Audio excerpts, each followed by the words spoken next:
Potiguara, Xeatã, Xabaeté. Xerera, Potiguara, Xeatã, Xabaeté. Abapi, Arapora, Uicubé e Xeabé. Abapi, Arapora, Uicubé e Xeabé. Xeretama, Iporanga, Xeanama, Turuçu. Xeretama, Iporanga, Xeanama, Turuçu. Xeabaeté, Xiaba, Tangatu. Xeabaeté, Xiaba, Tangatu.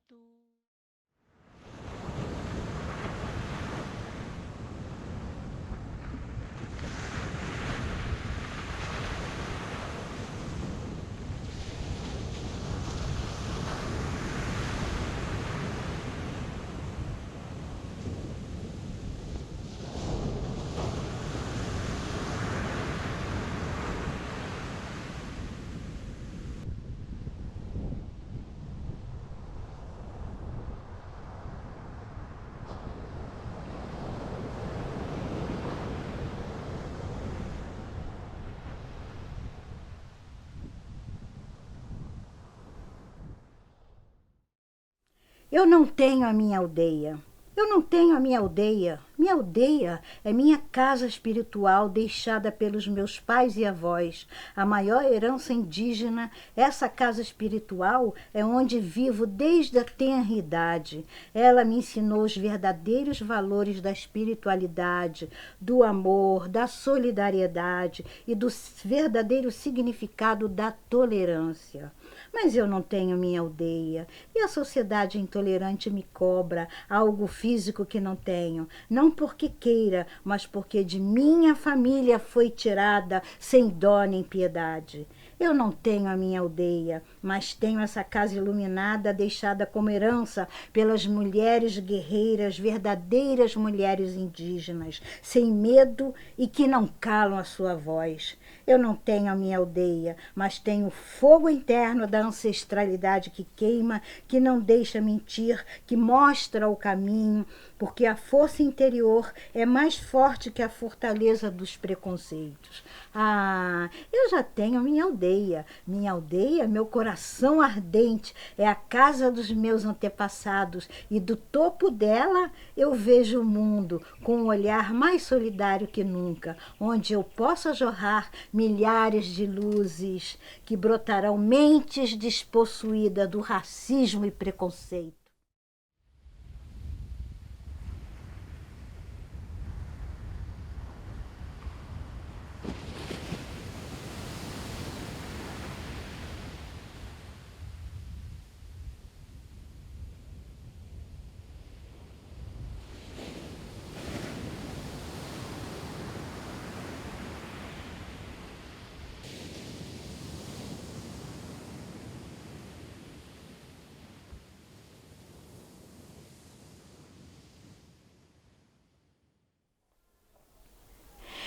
Eu encontrei a inspiração para escrever, né? Já de tenra idade, logo que fui alfabetizada, já escrevia, porque eu escrevia as cartas da vovó. A vovó mandava cartas para Paraíba e a Paraíba mandava cartas para ela. Eu tinha que ler essas cartas, já era alfabetizada. Então eu me inspirava muito nessas lágrimas dela. Eu perguntava por que ela sofria, por que aquele olhar daquelas minhas tias-avós, não é? Aquelas rugas no pé do olho, aquele formato do rosto de sofrer e aquela necessidade de esconder o que estão conversando, né? E depois as lágrimas, os choros, os sentimentos delas, né? Então eu comecei a escrever inspirada na própria história da minha família, né? Minha avó contava muita história para mim às 6 horas da tarde. Muitas histórias dos animais, das plantas, da terra, né?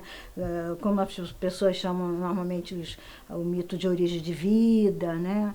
Então eu me inspirava muito nessas histórias de vovó. Tinha uma pedra verde grande que ela tinha me dado de presente. Eu olhava para a pedra e ela contava história e eu ia vendo assim como fosse um cinema. Eu ia vendo a história dentro do cinema. Quer dizer, já era o livro que eu estava escrevendo ali, né? Naquela pedra verde, super transparente, desse tamanhão. E então a minha inspiração primeiro veio das minhas tias-avós, da minha mãe, da minha avó, principalmente da minha avó, que era uma mulher assim, né? Todas elas muito pobres, né? Muito nordestinas, indígenas, pobres, trabalhadoras, guerreiras. Eu vi essa força da mulher de perto, né? Eu sentia, né, na minha pele essa força. E naturalmente eu fui adquirindo toda essa energia delas, fora o que eu mesma tinha trazido da minha ancestralidade, que eu vinha trazendo como dom, né, como força espiritual, como força ancestral, né, e aí eu criei todos os meus textos, meu trabalho, e vejo a literatura hoje, nos tempos atuais, como um instrumento de luta, como instrumento de libertação, né? Como já dizia Amílcar Cabral na África, a cultura como instrumento de luta. Né? Então a gente tá no âmago desse processo de construir reconstruir a nossa forma de luta, porque não temos mais condições de pegar em armas, nem condições de pegar de ter violência, fazer violência, mas a nossa luta é pacífica, ela é uma luta de oralidade, de colocar para fora quando os líderes indígenas vão a Brasília e gritam só os seus direitos, né? Então, na literatura a mesma coisa, né? Na literatura oral e na literatura escrita, porque todos sabemos que esse mundo mágico que a gente chama de literatura, isso não existiu assim simplesmente, ela vem de uma oralidade dos povos, né, das nações indígenas. Então é importantíssimo que a gente pegue cada comunidade, cada aldeia, cada nação, pegue a sua história e reconte, mas vocês mesmos, vocês como indígenas, porque se outras pessoas não indígenas vêm contar a sua história, ela vai contar de outra forma, como a gente vem há décadas vendo vários textos que acabam sendo interpretados de uma forma errônea. Então, quando você vai e conta a tua história, conta como você como você observa uma mina d'água, né? Como você observa uma chuva, como você observa o nascimento de um pássaro, de um animal, de um tatu, de que animal que for, e ao nascimento da própria vida mesmo. Então você está contando com teus próprios olhos, com a tua própria voz. Isso é uma literatura visual, uma literatura oral e uma literatura escrita que se transforma, no momento atual, numa literatura revolucionária, numa literatura que vai chegar para os próximos séculos e vai ficar na história. É isso que nós, povos indígenas, queremos, deixar a nossa história contada a partir de nós mesmos. Potiguara, Xeatã, Xabaeté.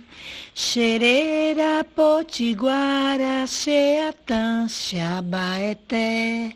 Abapi, Arapora, Uicubé e Xeabé.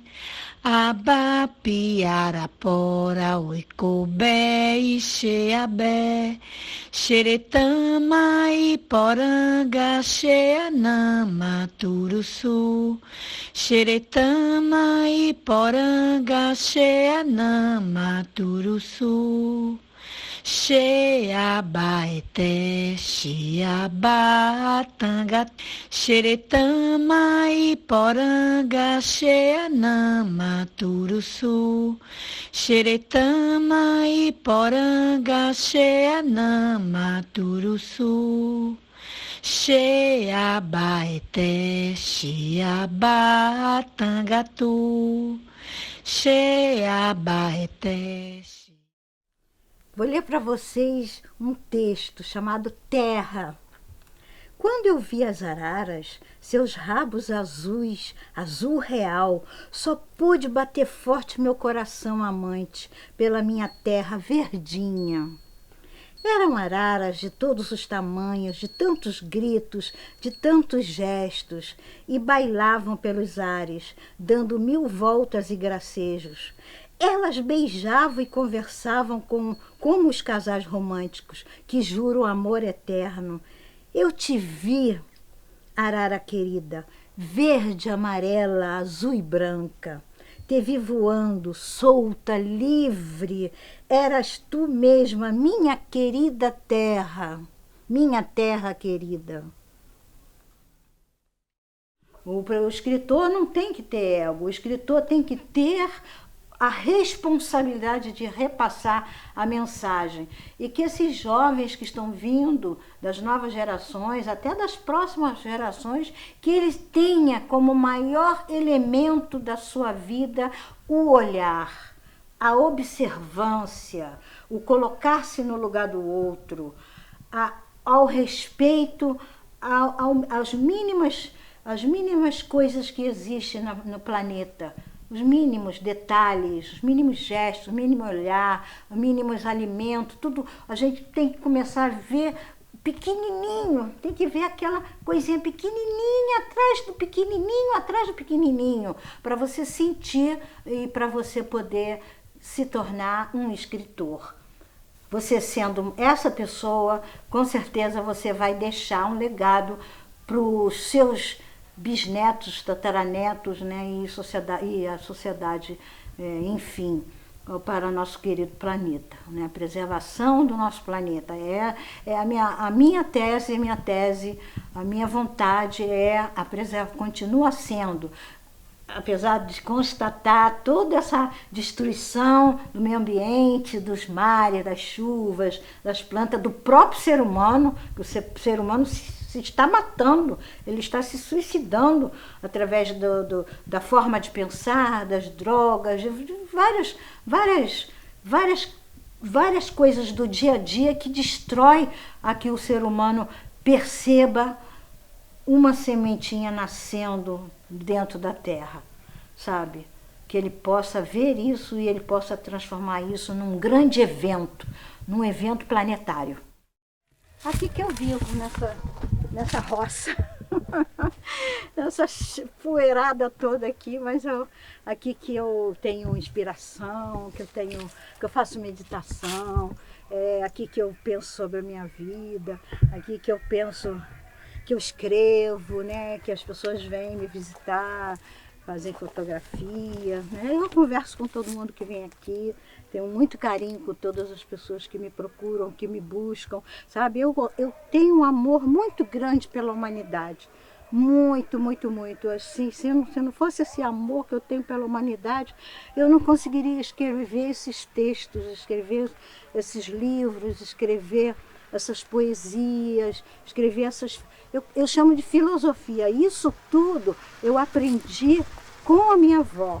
Eu aprendi com a minha avó, né? Com a minha avó, com as minhas tias-avós, mulheres fortes, guerreiras, mulheres de luta, mulheres que sempre buscaram o empoderamento, né? Porque a mulher, ela está numa fase, no momento de se empoderar nesse processo humanitário.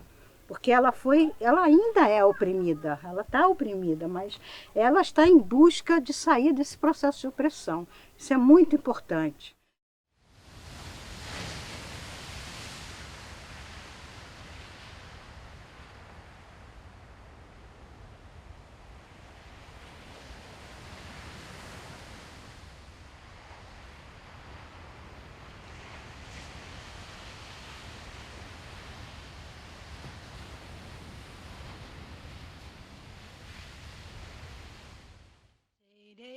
Potiguara, Xeatã, Xabaeté.